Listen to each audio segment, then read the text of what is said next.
5 وقت کی نماز یہ میرے نبی کی آنکھوں کی ٹھنڈک ہے، 5 وقت کی نماز اس امت کی شان پہچان ہے۔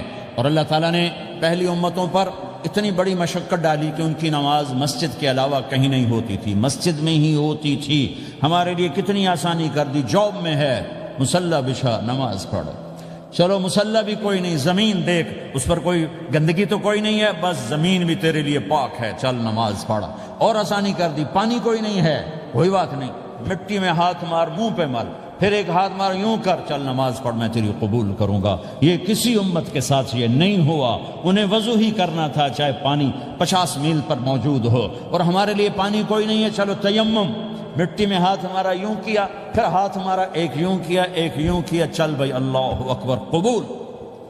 عمار بن یاسر رضی اللہ تعالیٰ عنہ سفر میں تھے، ان کو نہانے کی ضرورت ہو گئی، نائٹ فال ہو گیا، تو انہوں نے سوچا کہ ویسے تو آدمی کو وضو کی ضرورت ہوتی ہے تو خالی منہ پہ ہاتھ مارا اور یوں کونیوں تک، لیکن مجھے تو غسل کی ضرورت ہے، تو خالی اس سے تو کافی نہیں ہوگا۔ تو انہوں نے کپڑے اتارے، اکیلے تھے، ریت کے اوپر کبھی یوں لیٹے، کبھی یوں لیٹے، کبھی یوں لیٹے، 3-4 دفعہ یوں یوں اور یوں رول ہوتے ہوتے پھر انہوں نے نماز پڑھی۔ آئے اللہ کے نبی کی بارگاہ میں، یا رسول اللہ مجھے رات کو نہانے کی ضرورت پڑ گئی، تو میں نے کہا وضو کے لیے تو خالی یہ 2 دفعہ کرنا کافی ہے، تو یہ تو نہانا تھا، تو میں تو ریت میں خوب رول ہوتا رہا۔ میرے نبی نے انما یکفیک ضربتان، ارے سیدھے بندے عمار، اس کے لیے بھی اتنا ہی کافی تھا کہ تو یوں کرتا اور یوں کرتا اور تو پاک ہو جاتا۔ اللہ نے اس نبی کے طفیل، اس محبوب مصطفیٰ صلی اللہ علیہ وسلم کے طفیل، اللہ نے کیا کیا سہولتیں اور آسانیاں ہمیں عطا فرمائی۔ پھر نماز 4 کی 2 رکعت کر دی کہ بھئی تم مسافر ہو 2 پڑھو، روزے میں سفر میں روزہ معاف کر دیا، بعد میں رکھ لینا، بعد میں رکھ لینا، قضا کرنے کا حکم، بالکل چھوڑنے کا نہیں۔ اور کہا کہ بھائی مریض ہو چھوڑ دو، مسافر ہو چھوڑ دو، اور نماز 2 رکعت کر دو، سنتیں چھوڑ دو۔ ابن عمر رضی اللہ تعالیٰ عنہ بیٹھے تھے تو انہوں نے 2 رکعت پڑھ کے بیٹھ گئے، تو ان کے خادم نے کہا سنت نفل نہیں پڑھو گے؟ کہا اگر پڑھنا تو 4 فرض پڑھتا میں، میرے اللہ نے معافی دے دی تو میں کیوں پڑھوں؟ میرے نبی نے سفر میں سنتیں نہیں پڑھی کبھی، اپنی امت کو سہولت دینے، فجر کی سنتیں 2 پڑھتے تھے، اس کے علاوہ سنتیں نہیں پڑھی تاکہ میری امت کو سہولت ہو، آسانی ہو۔ ایک دفعہ بارش ہو رہی تھی اور کوئی جگہ نہیں تھی نماز پڑھنے کے لیے، تو آپ نے اپنی اونٹنی کو آگے کیا اور اس پر بیٹھ گئے، بیٹھے ہی تھے، پیچھے صحابہ نے اونٹنیوں پر ہی صفیں بنائیں، اور یہ نماز اونٹنی پہ بیٹھ کر ادا کی گئی بارش کے اندر۔ نماز اونٹنی کے اوپر نماز بھی ہو گئی، رکوع بھی ہو گیا، سجدہ بھی ہو گیا، سلام بھی ہو گیا۔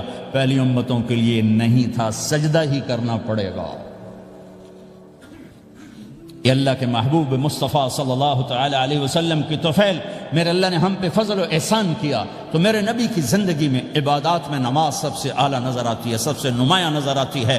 اور پھر بازار میں، گھر میں، دفتر میں، ماحول میں میرے نبی کے اخلاق، یہ زندگی کا دوسرا روشن پہلو ہے۔ میرے نبی کی ساری زندگی 2 لفظوں میں آتی ہے، عبادت اخلاق، عبادت اخلاق، یا 2 اور لفظ، حقوق اللہ حقوق العباد، حقوق اللہ حقوق العباد۔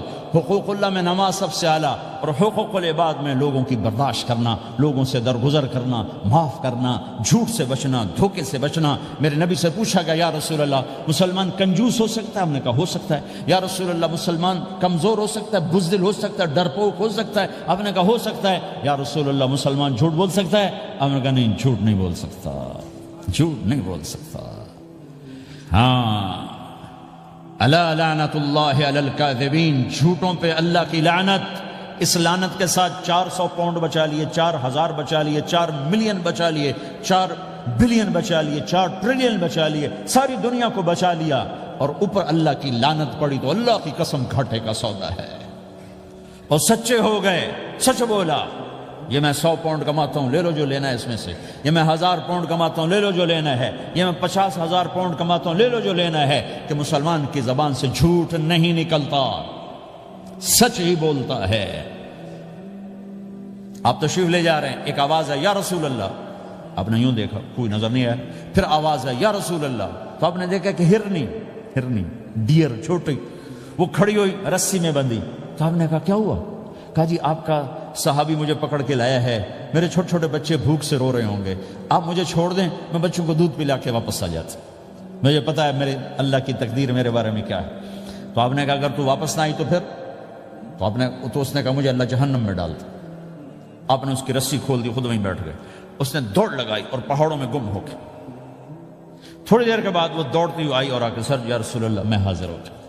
تو آپ نے اس کو باندھ کے وہیں آپ بیٹھ گئے نہیں۔ دیر کے بعد وہ صحابی آئے جنہوں نے اس کو شکار کیا تھا، پکڑا تھا، تو کہنے لگے، ان کا یا رسول اللہ آپ یہاں کیسے؟ کہ میں ایک درخواست لے کر آیا ہوں۔ کہ کیا؟ کہ یہ ہرنی مجھے ہدیہ کر دو۔ کہ یا رسول اللہ سب کچھ آپ کا ہے، کہ بس یہ ہدیہ کر دو۔ کہ یا رسول اللہ حاضر۔ تو آپ نے اس کو لے کر رسی اس کی گردن سے نکالی کہ جا بچی اپنے بچوں کے پاس جا کے خوشی منا، سچ نجات دیتا ہے اور جھوٹ ہلاک کرتا ہے۔ ایک ہرنی جان کی بازی کھیل گئی سچ بولنے کے لیے، تم چند پونڈوں پہ جھوٹ بولتے ہو، ایمان کو برباد کر کے رکھ دیتے ہو۔ مسلمان جھوٹ نہیں بولتا، مسلمان دھوکہ نہیں دیتا،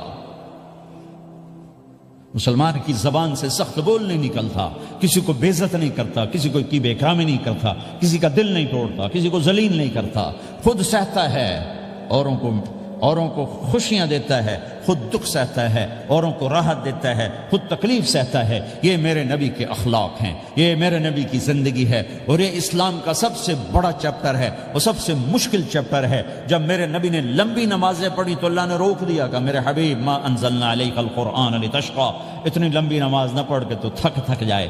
میرے نبی نے تبلیغ میں زور دکھایا تو اللہ نے روک دیا، فلتذهب نفسك علیہم حسرات، میرے نبی اتنا غم نہ کر کے آپ خود ہی آہیں بھرتے بھرتے آپ مر جائیں۔ میرے نبی نے مال سارا خرچ کیا، اللہ نے اس سے بھی روک دیا، ولا تبسطها كل البسط فتقعد ملوما محسورا، اتنا خرچ نہ کریں کہ آپ خود پھر دکھی ہو کے بیٹھ جائیں۔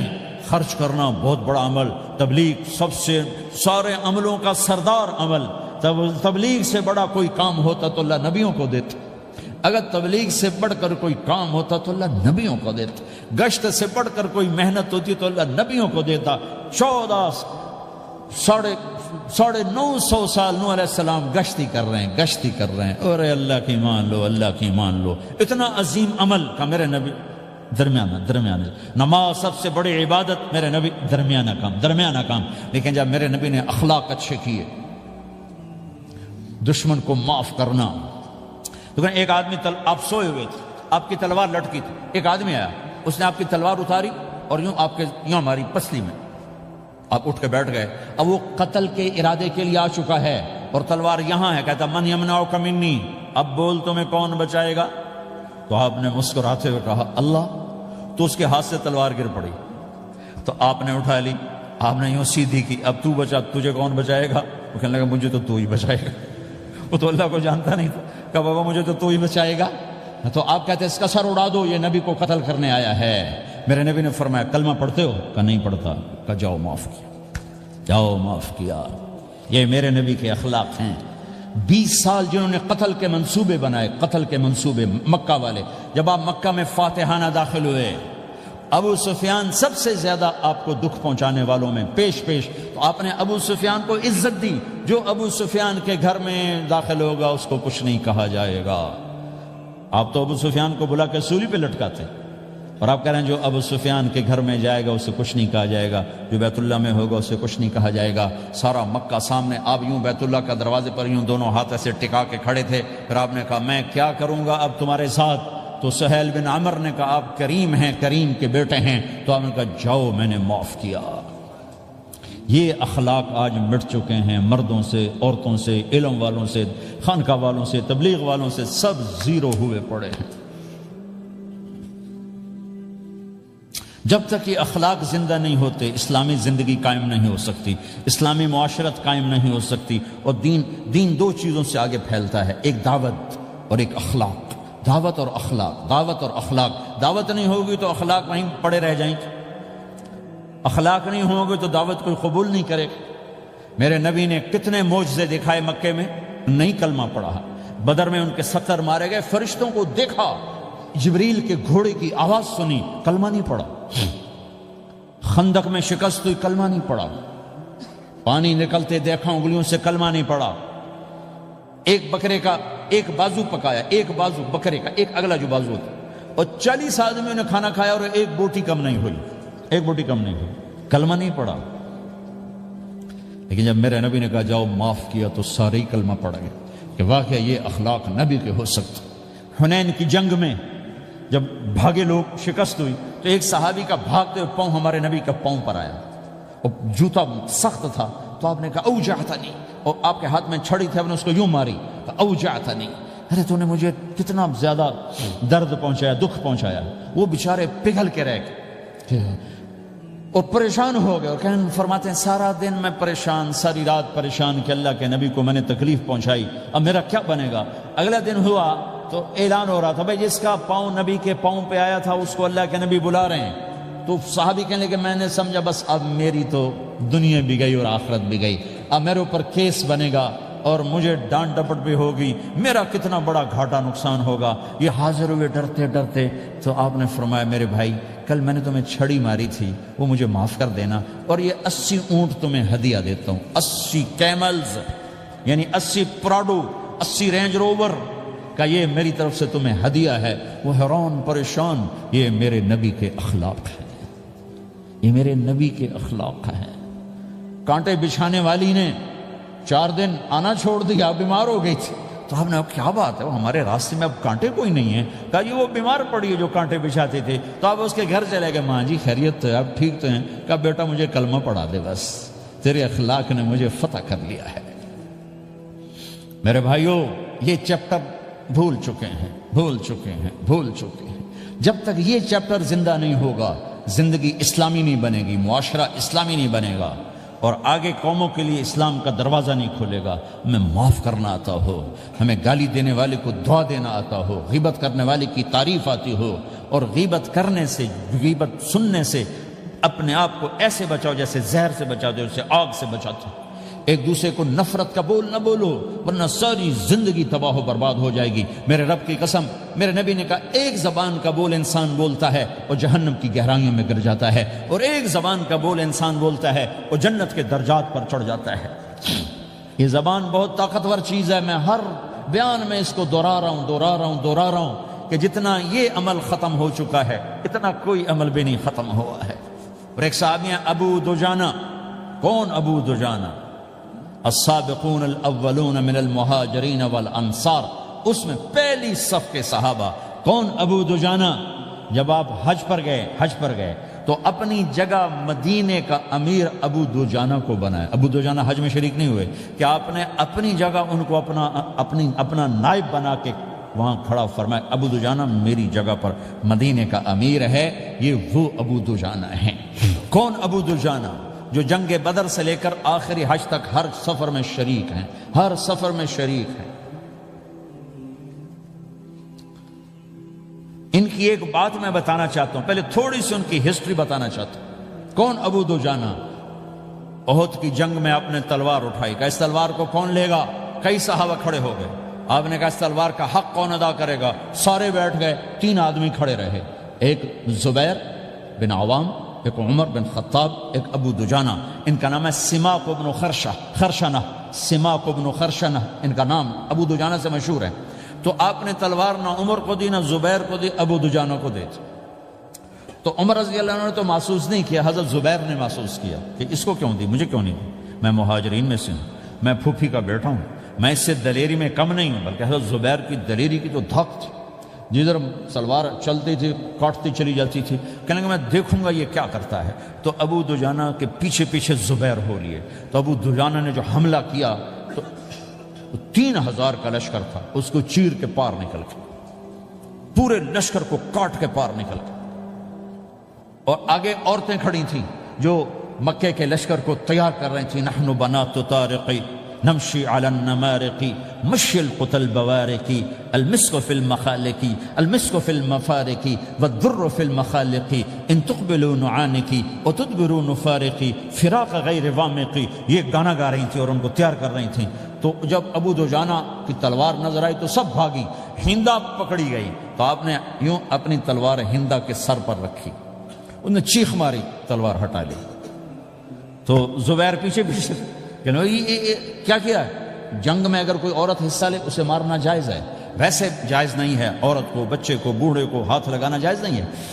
تو انہوں نے کہا تلوار کیوں نہیں چلائی؟ کہا میرے محبوب کی تلوار ہے، عورت کے خون سے رنگین کر کے اس کی شان نہیں گھٹانا چاہتا، یہ میرے نبی کی تلوار۔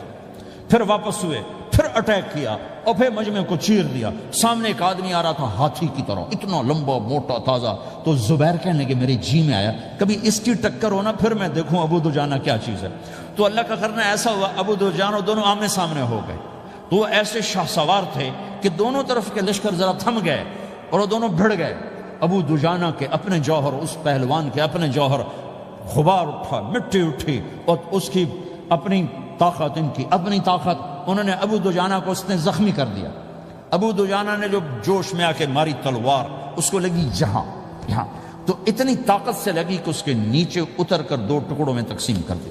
یوں ماری تو ایک حصہ ادھر، ایک حصہ، پھر یوں دیکھا اور اپنے چہرے سے لوہے کی ٹوپی اتاری، اما ترا انا ابو دجانہ، کیا دیکھ رہے ہو؟ میں ہوں ابو دجانہ، تلوار صحیح لی ہے میں نے، غلط نہیں لی۔ یہ ابو دجانہ ہیں۔ اور جب شکست ہو گئی احد کی جنگ میں، اور پھر 10-12 آدمیوں نے آپ کو گھیرے میں لیا ہوا تھا، ان میں ایک ابو بکر تھے، عمر تھے، علی تھے، طلحہ تھے، زبیر تھے، سعد بن ابی وقاص تھے، اور سہل بن حنیف تھے، عبادہ قتادہ بن نعمان تھے، اور ابو دجانہ تھے رضی اللہ تعالی عنہم۔ ان میں سے ایک ابو دجانہ بھی تھے، اور یمامہ کی جنگ میں ابو دجانہ شہید ہوئے، یمامہ کی جنگ میں شہید ہوئے۔ یہ ابو دجانہ کی تھوڑی سی سیرت آپ کے سامنے آئی ہے۔ اس کے بعد اب آپ ان کے قول کو سنو تاکہ اس کا وزن آپ کے سامنے آئے۔ یہ بدر کے شریک ہیں، اللہ کے نبی نے کہا بدر کا صحابی جو مرضی کرے بخشا گیا۔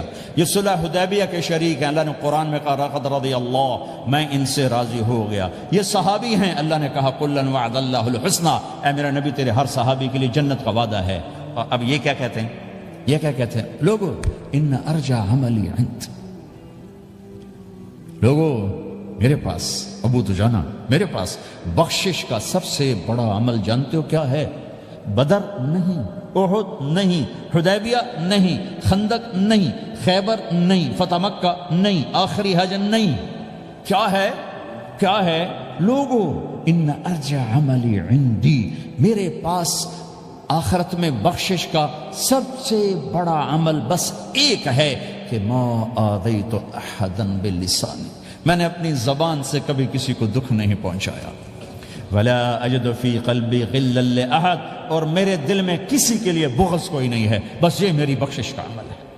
تو بھائیو، نبی کے اخلاق میں 2 چیزیں لے لو، ایک زبان سے کسی کو دکھ نہ دو، ایک دل میں کسی کا بغض نہ رکھو۔ اللہ کی قسم بغیر حساب کتاب کے جنت میں جاؤ گے۔ بڑے بڑے جنید بغدادی اور بڑے بڑے معرفت والے تمہیں دیکھتے رہ جائیں گے، تمہاری رفتار اتنی تیز ہوگی کہ تمہیں وہی پکڑ سکے گا جس کا یہ 2 عمل تم سے زیادہ اچھا ہوگا۔ جس روڈ پہ رش ہوتا آپ وہاں سے گاڑی ہٹا لیتے ہو، ادھر نہیں جانا، ادھر رش ہے، وہ سائن وغیرہ آپ کو آ جاتے ہیں کہ بھائی ادھر بلاک ہے، ادھر نہیں جانا، ادھر جانا ہے۔ تو جہاں روڈ پہ رش ہوتا ہے تو قیمتی سے قیمتی گاڑی کی رفتار بھی آہستہ ہو جاتی ہے، اور جہاں روڈ خالی ہوتا ہے تو پرانی گاڑی بھی بھاگے جا رہی ہوتی۔ ہمارے یہاں پرانی گاڑی ہوتی ہے نا، پرانی بسوں کے پیچھے لکھا ہوتا ہے نہ انجن کی خوبی نہ ڈرائیور کا کمال، خدا کے سہارے چلی جا رہی ہے۔ اور جس کے پاس ایسی گاڑی ہو، نہ انجن کی خوبی نہ ڈرائیور کا کمال، تو اگر اس کو روڈ خالی مل جائے تو وہ تو مرسیڈیز والے سے پہلے پہنچے گا، رینج روور والے سے پہلے پہنچے گا، بینٹلی والے سے پہلے پہنچے گا، رولز رائس والے سے پہلے پہنچے گا، جو وہ تو پھنسی کھڑی اور اس کا روڈ ہی خالی ہے۔ تو میرے بھائیو، یہ میں ایک مثال دیتا ہوں، عبادات کی روڈ پہ بہت رش ہے، نمازی بے شمار ہیں، روزے دار بے شمار ہیں، عمرے والے بے شمار ہیں، حج والے بے شمار ہیں، اور تہجد گزار بے شمار ہیں، علماء بے شمار ہیں، حافظ بے شمار ہیں، ذکر والے بے شمار ہیں، بہت رش ہے، تبلیغ والے بے شمار ہیں، لیکن جو اخلاق والا روڈ ہے نا، یہ خالی پڑا ہے۔ اس پہ موٹر زوکی پہ چڑھ کے آ جاؤ تو سب سے آگے نکل جاؤ، سائیکل پہ چڑھ کے آ جاؤ تو سب سے آگے نکل جاؤ، کہ روڈ ہی خالی ہے، اخلاق کا روڈ خالی ہے۔